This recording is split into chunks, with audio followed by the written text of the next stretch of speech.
Welcome to the nation's largest retailer of brand-named audio, video, and appliances. At Circuit City, the big names you want are all under one roof. Circuit City now has over 25 stores in the New York metro area with... Imagine pulling into a parking lot and seeing that bold red tower calling your name.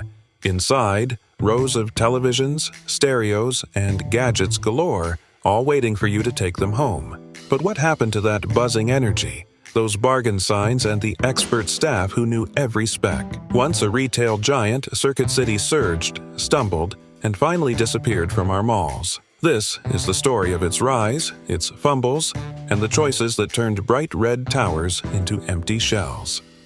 Join us as we explore what really happened to Circuit City history.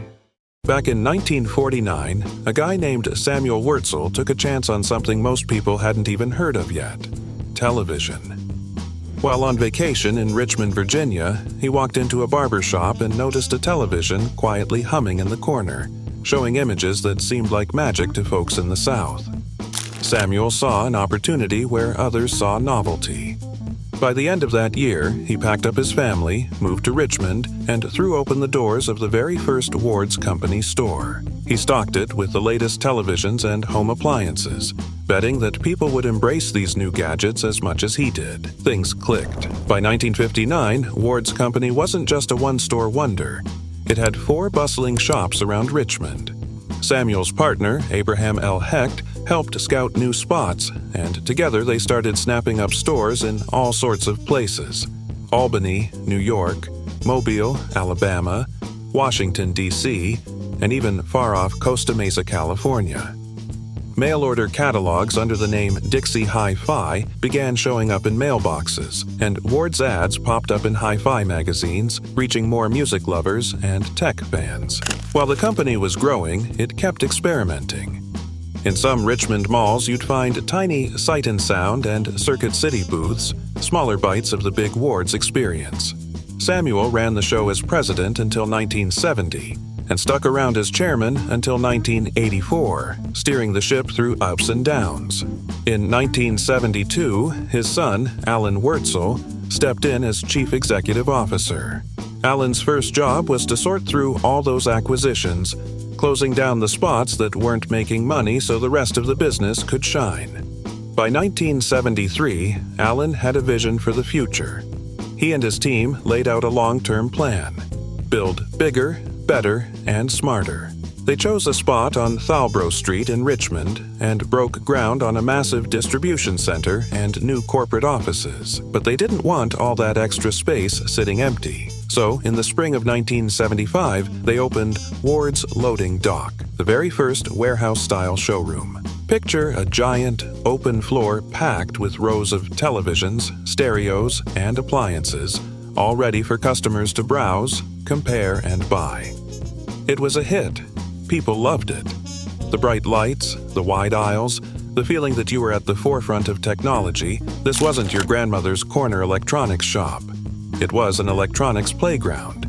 With Ward's Loading Dock proving the concept, the company decided to roll it out nationwide, but with a fresh, punchy name: Circuit City Superstore. On June 22, 1978, the first Circuit City Superstores opened their doors in North Carolina.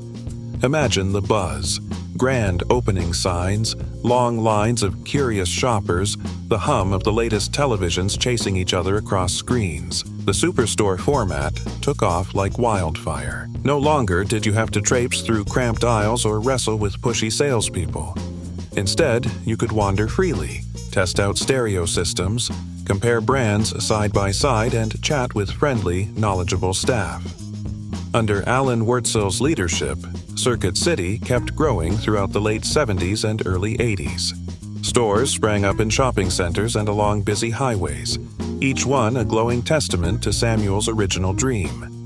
The company's name changed from Ward's Company to Circuit City Stores, Inc., and it became one of America's top destinations for everything from video cassette recorders and boomboxes to cutting-edge microwaves and color televisions.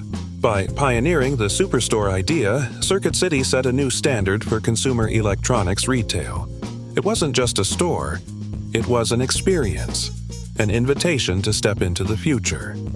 Just as Circuit City was hitting its stride, a bold rebrand and an even bolder expansion strategy were about to launch the company into an entirely new league, one that would test how far its vision could really go.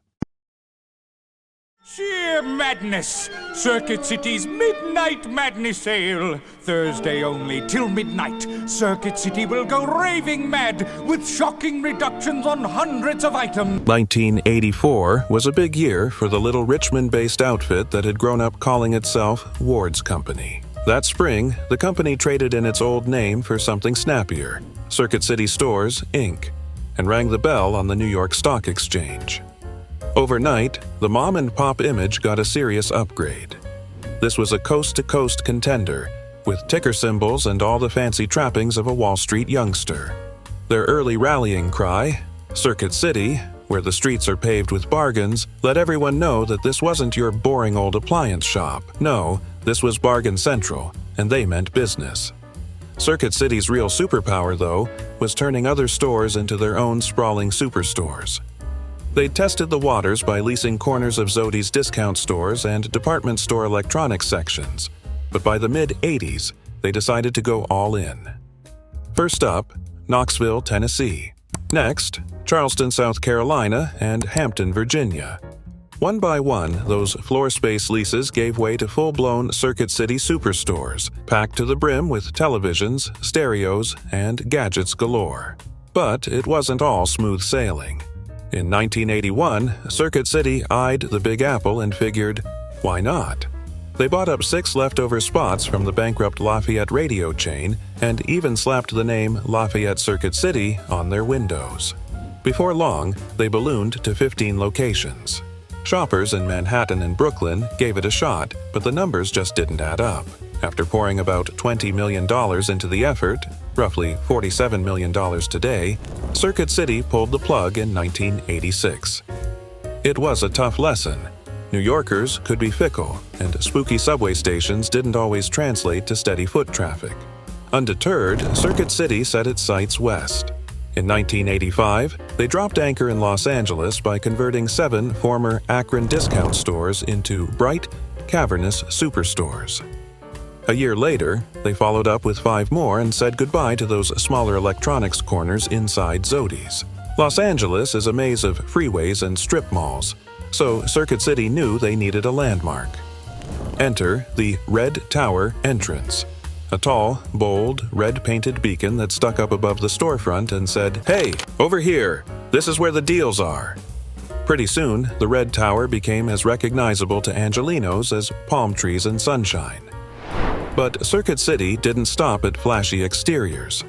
They wanted to be known for service, top-notch, factory-trained, "We've got your back" service. Their slogan reflected it. Welcome to Circuit City, where service is state-of-the-art. And this RCA VCR with remote is just $169.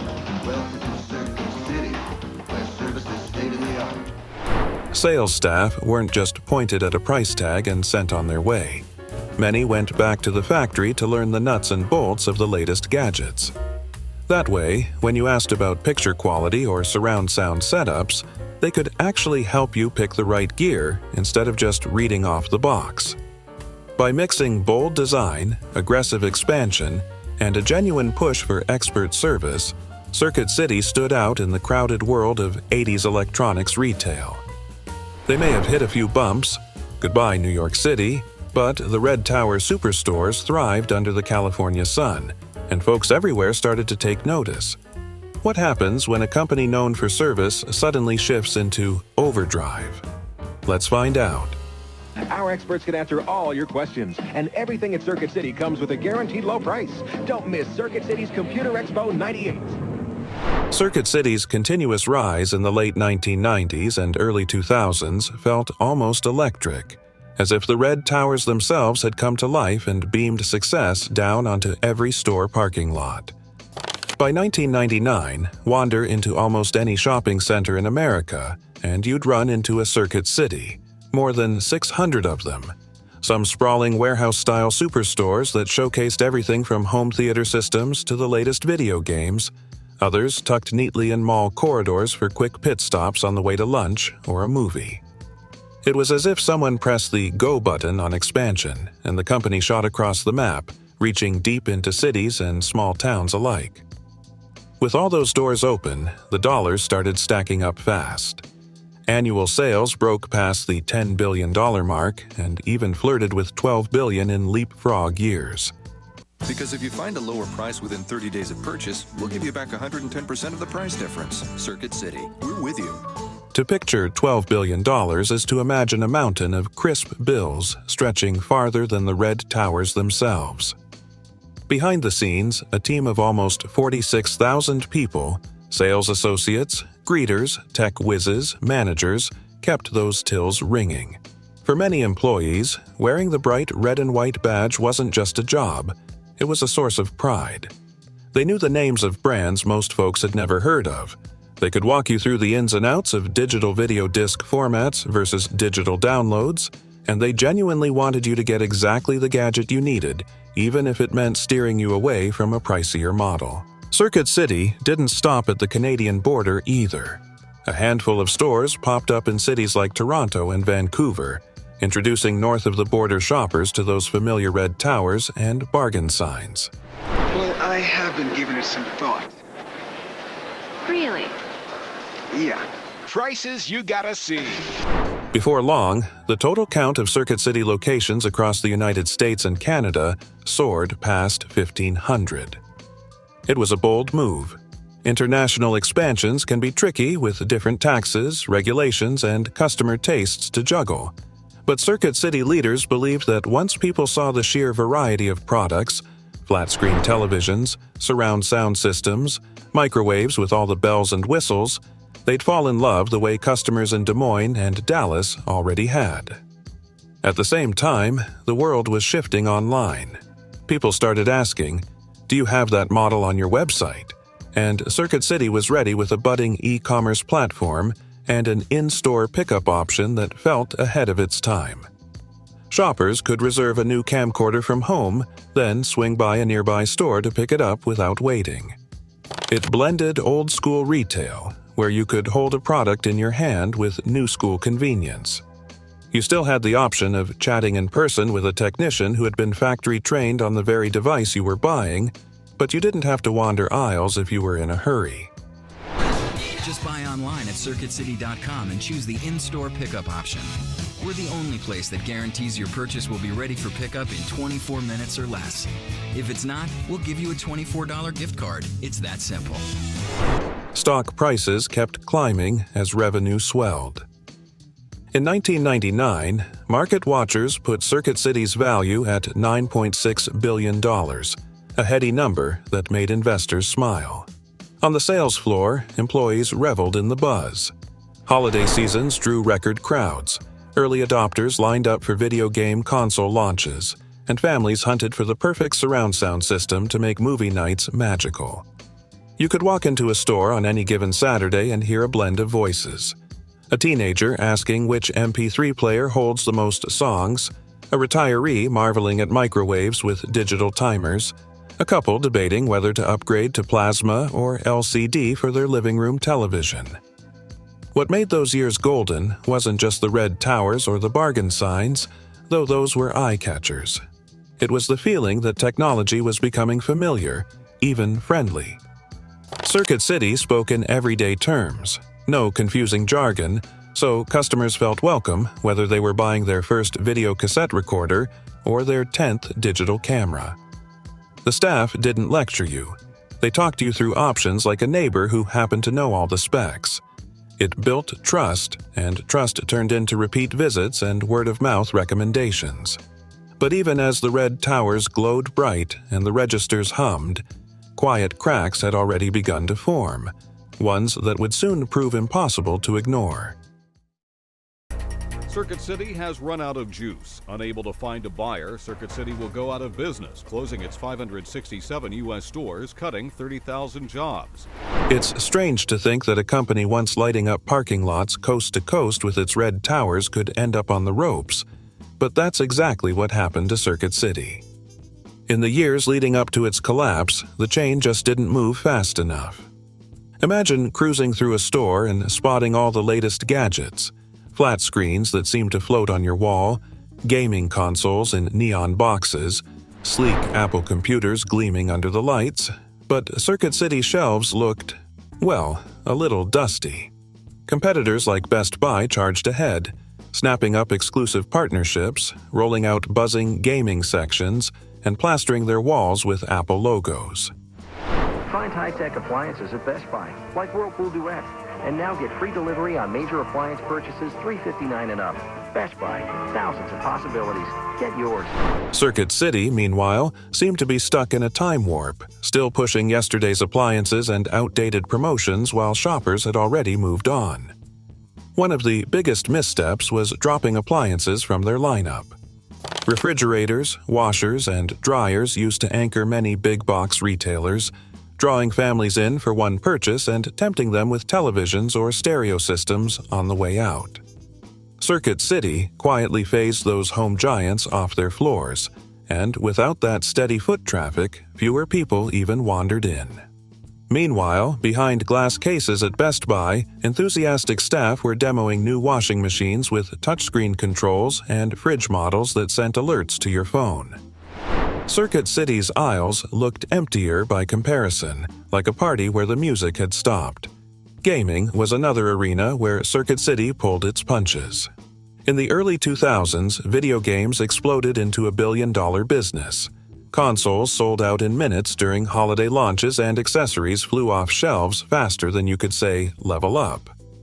Yet, Circuit City never quite got in on the action. Their displays were small, tucked away in corners, and their staff didn't have the same buzz or excitement you'd find at a specialty gaming store. Shoppers who wanted the full experience, from trying out the latest titles to pre-ordering exclusives, found themselves walking straight past Circuit City and into stores that treated gaming like the blockbuster business it was. Now that iMac has brought the internet into millions of homes, the question is, do you change your decor to match your iMac? Then there was the Apple factor. Around the same time Apple was becoming the world's coolest tech brand, Circuit City barely noticed. No bright tables showcasing iMacs, no Genius Bar-style service desks where customers could get hands-on help, and no exclusive deals on iPods or, later, iPhones. Best Buy and other retailers jumped on every Apple release, hosting midnight openings, lining up eager crowds, and even training staff to speak fluent Mac. Circuit City's approach was more like, if Apple products come our way, great. Otherwise, thanks anyway. That kind of shrug just doesn't cut it when you're trying to stay relevant. All of these slow pivots added up. As Best Buy and other chains embraced new strategies, cranking up loyalty programs, rolling out slick online ordering with in-store pickup, and making stores feel like neighborhood tech hubs, Circuit City stores began to feel like forgotten leftovers. Shoppers wanted excitement, expertise, and the latest gizmos. They wanted to geek out with friendly, knowledgeable staff and compare products side by side in lively, interactive showrooms. Circuit City's quiet aisles and generic signage couldn't compete. Between 3 and 4.5% generally across these markets. Let's talk about the speed with which we are watching this market deteriorate. We're red everywhere, essentially, down by 4-5%. Then, the global financial crisis hit in 2008. Suddenly, people tightened their belts and cut back on nice-to-have items. Big-ticket electronics became luxuries rather than must-haves. Circuit City had already lost momentum, and with sales shrinking, they couldn't afford to keep too many stores open or invest in the kind of flashy updates that might have wooed cautious customers back.